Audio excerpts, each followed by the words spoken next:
En Venezuela sabemos que es obligatorio publicar el documento de registro de una empresa en una publicación especializada, pero sin papel en el país, cumplir con este compromiso es una locura. Con Publimercantil se acabó este suplicio. Publimercantil es el primer periódico mercantil digital de Venezuela que te permite desde casa y con rapidez cumplir con esta obligación. Solo entras a publimercantil.com, te abres una cuenta, subes los documentos de tu empresa y registras el pago. Y así, en menos de 24 horas, tienes lista tu publicación para descargarla e imprimirla en tu propia computadora las veces que necesites. Publimercantil es el periódico mercantil de los nuevos tiempos, donde tengas el registro de tu empresa por una tontería. Publimercantil, si te publica. Si lo tuyo es el gaming y las consolas, te invito a visitar Games Ground, el canal en el que encontrarás todo lo mejor sobre el mundo de los videojuegos, gameplays, noticias, comentarios y más. Visita Games Ground y acompaña a Leonardo en la fiebre por los videojuegos. Muy bien, estamos en un nuevo fin de político. Este es el número, dirá Joaquín Lombardi, creo que es el 88 o el 89. No sé, Daniel Lara, ¿cómo estás tú? Yo estoy muy bien, yo me siento en este momento fortalecido. De ánimo y espíritu. No, y encerrado, porque este fin de semana, para estos lados de Alemania, parece que se repite un fenómeno que ya yo he visto por acá en invierno, que es un viento polar, una ola de frío polar, que se conoce como la bestia del este. Tiene un bello nombre. Pero es que nada más el nombre da miedo. La bestia del este. Y se esperan temperaturas que podrían alcanzar hasta los menos 20 grados centígrados y, bueno, una nevada que se avisora, al menos para Berlín, de mínimo 50 centímetros de nieve. Entonces, bueno, nada, aquí la recomendación fue enciérrese, tómeselo con calma, prepárese unas comidas que le sirvan para calentarse. Tómeselo con single malt. Prendas esa calefacción. Y hablando de single malt, la gente de Vinostro, ¿qué haría yo si Vinostro no existiera? Gracias a la gente de Vinostro por haberme consentido durante mi convalecencia. Obviamente que durante mi convalecencia uno no puede beber, todavía no estoy bebiendo, pero me hicieron llegar regalitos muy bonitos como, bueno, mis whiskies favoritos. También me hicieron llegar unas delicateces que, por supuesto, sí, sobre todo cuando uno está así, Neomar, decaído, tirado contra la pared, que nada te da ganas de comer. Oye, de repente llega alguien y te dice, oye, pero cómete este choricito español, oye, este chorizo de cebo español. Y uno dice, oye, déjame probarlo. O este queso madurado. O este queso madurado, este queso ahumado. Y entonces uno va y pum, y uno cae. O un turroncito de esos que hacen tan ricos allá en Cataluña. Mira, vamos al tema. Vinostrum. Si no existieran, habría que inventarlos. Por ahí vienen cosas de Vinostrum también. Mira, pues ya me dijeron que vienen por allí. Mira, esta semana se han cumplido, ya vamos para casi 30 años de aquello. Eso es básicamente toda mi vida. Yo tengo 32, de manera que yo nací bajo el signo del 4 de febrero del 92, aunque realmente el hecho que marcó mi nacimiento es el Caracazo, que fue el año siguiente que yo nací, el 89. Yo nací en el 88. Pero yo nací, y lo decía en estos días, Daniel, con el signo de la palabra crisis grabado aquí enfrente. Así como Charles Manson tenía una esvástica que se puso aquí. Y yo tengo un golpe que me di pequeño, por cierto. Tenía como 4 años, me caí de un mueble y me di un piporrazo aquí que me dejó una cicatriz. Pero esa cicatriz dice crisis. Esa es la palabra que nosotros hemos tenido, por lo menos en lo que a mí respecta, durante toda mi infancia y mi adolescencia. Ahora, yo comenzaría por allí, Daniel. ¿Tú recuerdas vívidamente el 4 de febrero? O sea, tú llegaste a ver algo, tú tenías en el 4 de febrero, tú tenías 8 años más que yo, de manera 12 años. Ajá. ¿Qué recuerdas tú el 4 de febrero? Yo estaba en 6º grado y todo lo que puedo recordar lo recuerdo. Porque a pesar de que estábamos en Vargas, acuérdate que yo era un niño que le gustaba muchísimo de leer el periódico, que estaba pendiente de la historia y de la política y de lo que pasaba en el país. Estaba además en un hogar adeco, ¿no? Habían votado por Carlos Andrés Pérez y yo había pegado propaganda de Carlos Andrés. Y además de eso, bueno, se sentía que era una cosa que estaba ocurriendo que tendría repercusiones de alguna manera en la vida de uno. Sobre todo porque la natural asociación de la ocurrencia de un levantamiento militar, aunque haya sido sofocado, era entender que si un militar se alza porque quiere tomar poder, es decir, quieren acabar con la democracia, y eso no lo tenía claro. O sea, bueno, si estos tipos quieren es porque quieren una dictadura. Todo el mundo sonó rápido, ¿no?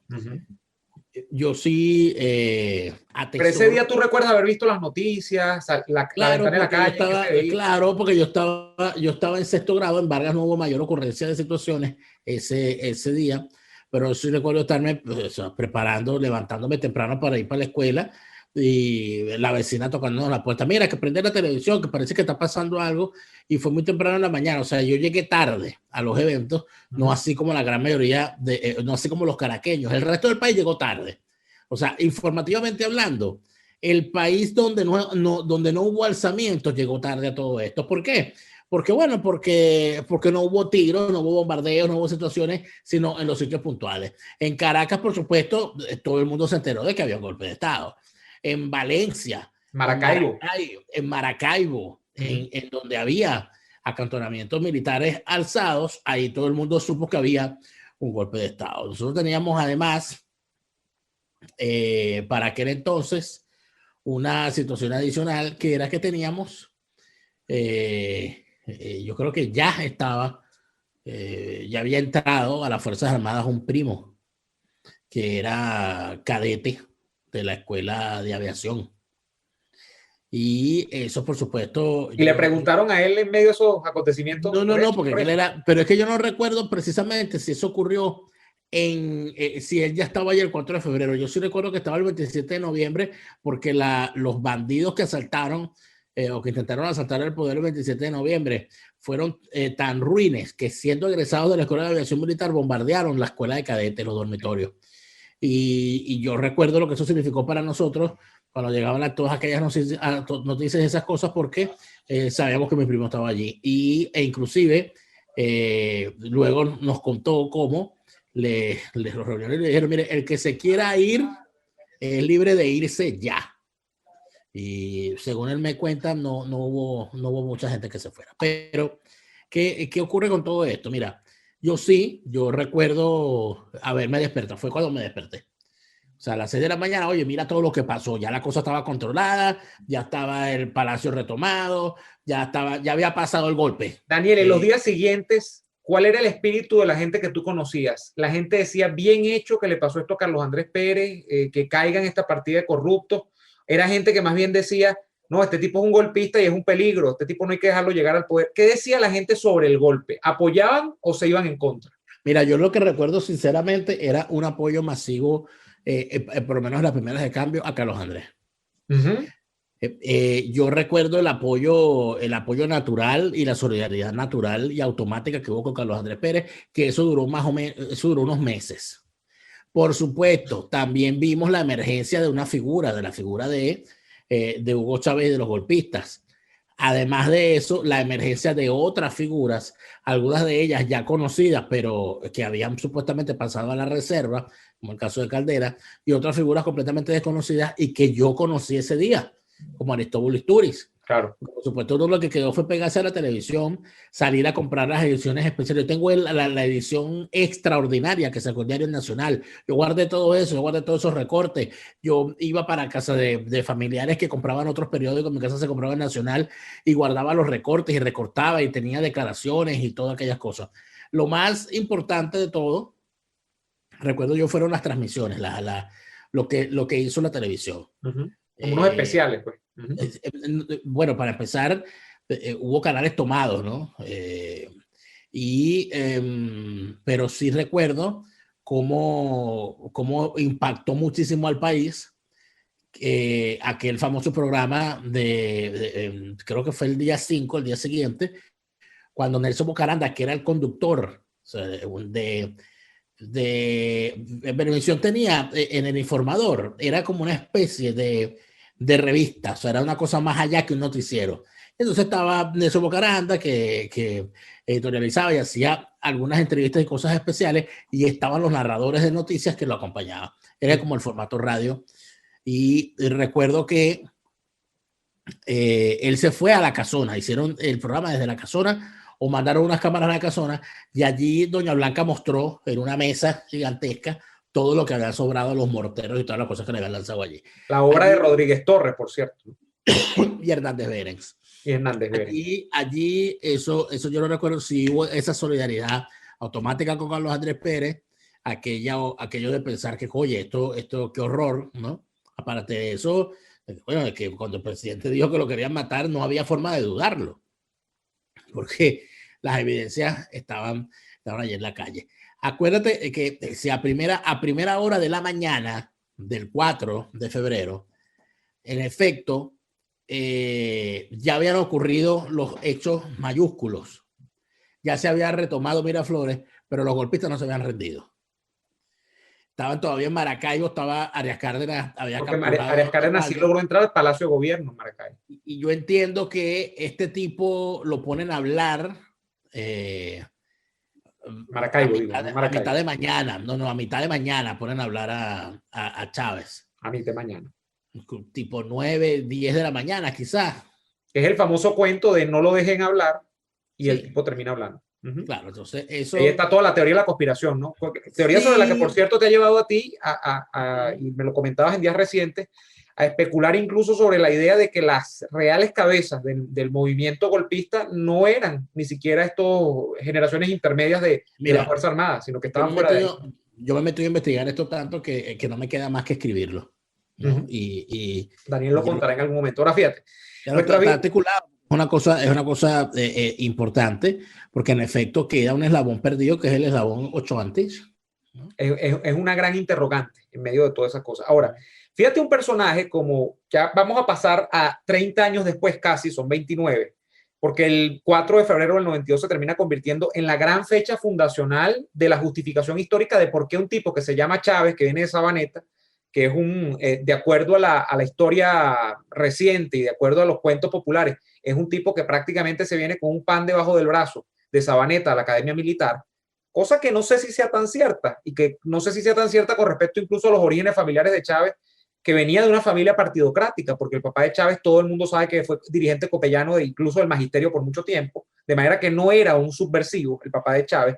Las cosas venían más bien por el lado de su hermano, Adán Chávez, que sí fue una ficha infiltrada de la izquierda por mucho tiempo. De hecho, acaba de morir Douglas Bravo, quien lo confesó públicamente en varios programas que hicimos con él. Fue Douglas Bravo uno de los mentores esenciales de Adán Chávez, cuando Adán Chávez era la gran apuesta dentro de esa familia, la familia Chávez, para crear un proyecto supuestamente de izquierda en Venezuela.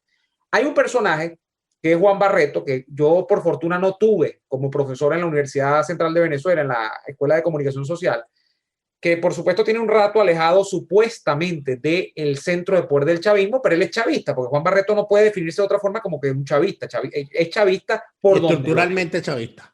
Es estructuralmente. Y escribe un tuit que a mí me lleva a detenerme sobre los 30 años después del 4 de febrero, ¿qué quedó de esa fecha fundacional? Él dice, entre otro poco de cosas que dice que la mayoría son paja, finaliza un arco de tiempo, imagínate tú, la filosofía elevada.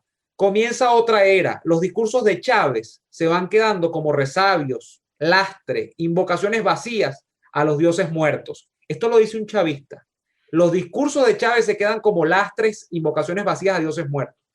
Y yo siento que tiene razón, Daniel, porque cuando tú ves todo el aparataje que se montaba en los primeros años del gobierno de Chávez para celebrar el 4 de febrero, incluso para retar a la partidocracia, lo que quedaba de la partidocracia venezolana, a la propia sociedad civil venezolana, en la médula, pues, en decirle, mira, voy a celebrar una fecha en donde yo traté de tomar el poder por las armas, donde yo me pasé por el forro, todo el cuento de las elecciones, de la democracia liberal, todo ese cuento.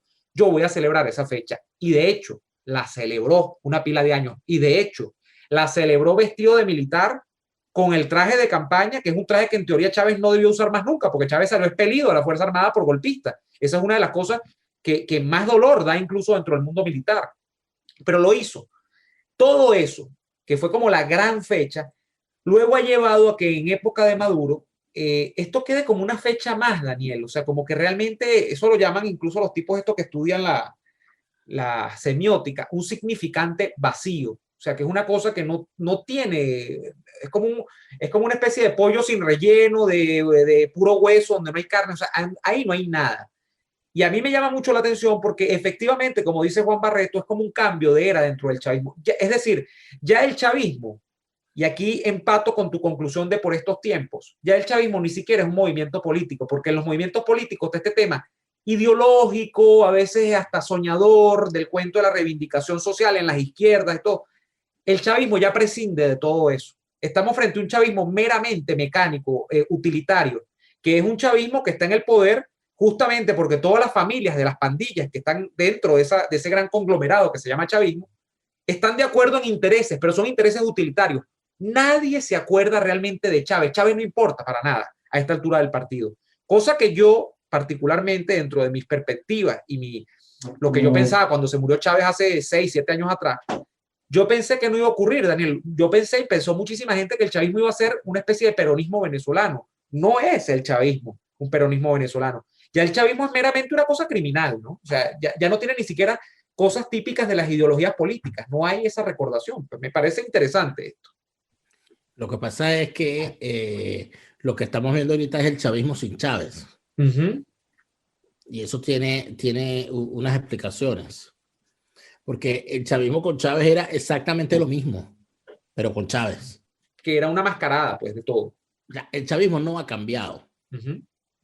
El chavismo ha permanecido impertérrito.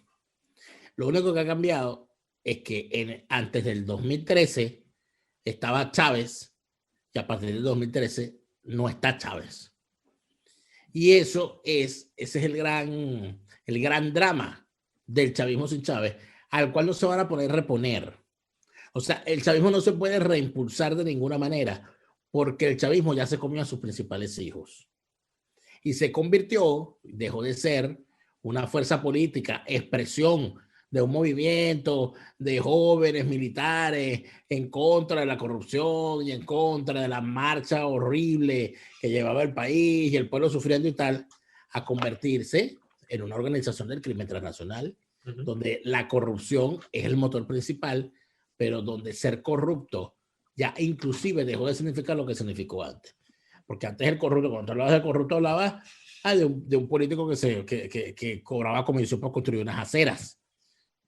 Hoy cuando tú hablas de corrupto en Venezuela, bueno, el corrupto es desde el policía que está cobrando en dólares en la alcabala para dejar pasar a la gente sin cinturón de seguridad, hasta el último familiar del presidente de la República, incluyéndolo, metido en toda clase de guisos y desaguisados. En medio de eso, es imposible que el chavismo sobreviva como una fuerza política porque se le acabó la épica, de facto.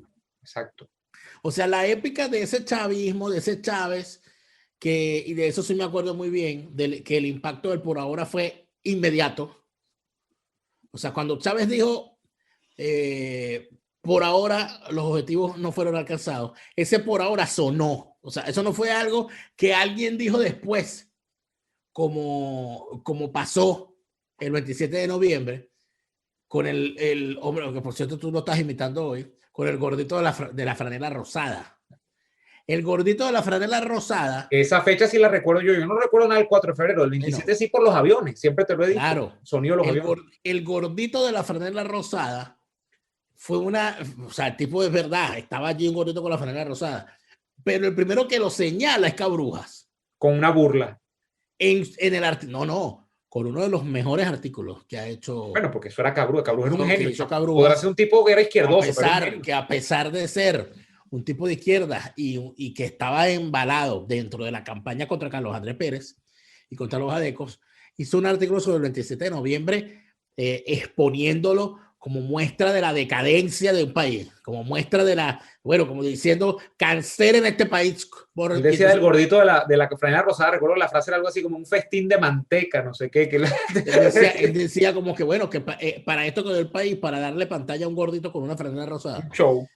Y gritando la pinga, porque eso era lo que se escuchaba en la cosa. Sí, yo recuerdo claramente eso. Entonces, eso fue el 27 de noviembre. El 4 de febrero no, el por ahora no, el por ahora sí sonó O sea, yo recuerdo cuando el tipo termina y la gente dice, me arregló mis padres, pues, dicen, por ahora. O sea, como una amenaza, ¿no? Eso quedó allí en el ambiente desde ese momento. Y el rostro del tipo. Y yo recuerdo además la cara desde ese mismo día de Arias Cárdenas, porque se habla de la intervención de Chávez, pero no se habla de la de Arias Cárdenas. Arias Cárdenas también le dieron pantalla. Claro. Arias Cárdenas se le permitió hablar frente a las cámaras, una rueda de prensa,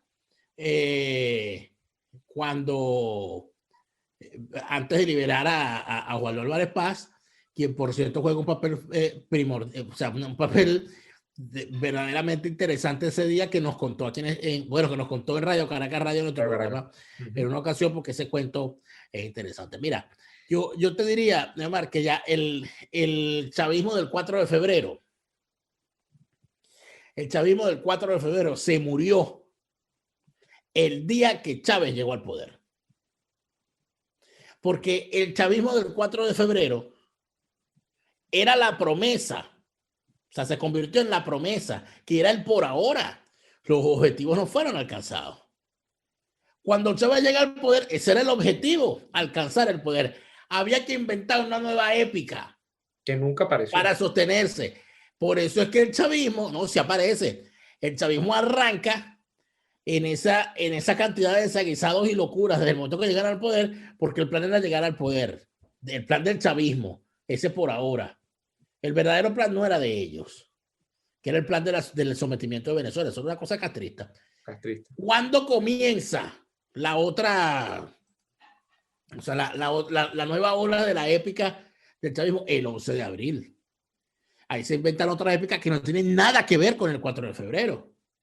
Que es toda la cuestión de cómo el tipo, lo que ellos han inventado y lo que nosotros sabemos de verdad, que al igual que el 4 de febrero, el 11 de abril y el 4 de febrero, como toda conjura, todavía tiene cosas oscuras que por propia decisión de sus protagonistas no han salido a la luz. Yo creo que el proyecto luego... Eso vamos a hablar en la ñapa, por cierto. Muy bien. Pues ya nos vamos despidiendo, pero yo creo que el proyecto fue, desde ese momento y hasta ahorita, es simplemente, o sea, no hay un proceso de transformación de la sociedad hacia bien. Quizá hay un proceso de depauperación de la sociedad, pero ese no es el verdadero proyecto. El proyecto es lograr aminorar tanto a la sociedad venezolana, pero es para poder sostenerte en el poder. El proyecto es no salir nunca del poder. Ese es quizá el proyecto. O sea, ¿qué se propone? ¿Cuál es el gran objetivo del chavismo el día de hoy? O sea, no importa todo lo demás. No es crear la liberalización de Venezuela, no es crear en Venezuela una democracia mejor, no es crear mejores condiciones de vida. Eso no tiene nada que ver con lo que piensa. El chavismo lo que piensa es en sí. Y de hecho allí es donde está la ruptura básica del espíritu del 4 de febrero, si es que existió eso que llaman el espíritu del 4 de febrero. Y es que era la conexión fundamental que tenía Chávez, que ya se murió, que no está, con la gente. No volverá. No, y no volverá. Esa gente no está. La gente que está al día de hoy, Daniel, eso sería interesantísimo como un estudio de campo. Preguntarle a la gente por qué es chavista al día de hoy, los que son, porque quedan chavistas, por supuesto. La mayoría te va a aludir motivos utilitarios. En algún momento yo conozco mucha gente que era chavista porque realmente, mujeres y hombres, yo no estoy aquí metiéndome con nadie, se enamoraron de Chávez, o sea, creían que Chávez era un redentor. Claro, pero es que ya eso no existe ya. Ese Chávez joven, apesadumbrado, que se veía de verdad derrotado, pero al que se le permitió, por tanto, el uniforme, esa boina roja, porque todo eso tiene una simbología. Uno, el que no era militar, el que veía, pero veía los desfiles, uno identificaba los batallones, eran los dos batallones más esperados en el desfile. Era el batallón de paracaidistas, por su grito paracaidistas, y el batallón de cazadores. Que también tenía un grito. Esos eran los que uno esperaba en el desfile, porque era un espectáculo verlo, sobre todo los cazadores, que eran mis favoritos, porque normalmente aparecían con una vestimenta apropiada para la cuestión del trabajo en selva. Entonces toda esa simbología fue la que lleva a la gente a tener, sí, esa especie de enamoramiento con Chávez, que se renueva el 11 de abril. Ujú. El Chávez que resucitó, que se salva. Pero hoy la gente no dice que es chavista para tener algo. Es que ya ahorita el término es el enchufado, que es otra cosa. Porque es enchufado el que se metió a reservista y logró que como reservista ponerse a trabajar con un general y ese general resulta ser que es el grandioso y le permite una buena vida a sus colaboradores, o eso es enchufado. Ya la cosa cambió. O sea, ya el chavismo ya se convirtió en un negocio. O sea, ya es el tipo, es enchufado, es enchufado. Yo digo, no, ya la gente no dice, no, que ese es un chavista. La gente dice, no, ese es un enchufado. Es un modus vivendi, exacto. Porque ya trascendió el tema del enamoramiento con un Chávez que no existe y con una ideología que nunca fue, para convertirse en el mero hecho de acceder, de tener acceso a lo que queda del saqueo de un país, a los beneficios que esa mafia reservó solamente para los más cercanos, y que puede ser el beneficio, tampoco es que, porque cada cual a lo suyo, tampoco es que el beneficio es una camioneta blindada para cada uno con 5 escoltas y una mansión. No, es que aspira el que se enchufa al jefe civil, aspira a no tener que pasar hambre porque le van a dar 4 cajas CLAP al mes. Exacto, que tenga una caja extra, que tenga una caja extra. Le van a dar unos reales más y al de la gobernación, desde la alcaldía, simplemente, o sea, cada cual a lo suyo. Pero esa es la premisa socialista, Daniel, a cada cual según sus necesidades. Le toca... depende del escalafón en el que tú estés jerarquizado dentro de la estructura chavista, te toca un incentivo distinto. Mira, se nos acabó el tiempo en esta primera parte de este programa que se llama Fin de Político. Vamos con la ñapa, que ustedes pueden ver acá abajo en el enlace de la descripción. Gracias a toda la gente que nos apoya en Patreon, patreon.com/delaraf, patreon.com/Neo Adolfo. Muchísimas gracias por seguir apoyándonos allí. Tienen además recompensas, como por ejemplo ver el Fin de Político en vivo si se suscriben a nuestros planes full allí en Patreon. Gracias entonces por suscribirse a ambos canales, gracias por compartir los contenidos. Hasta la próxima y hasta la ñapa. Hasta entonces.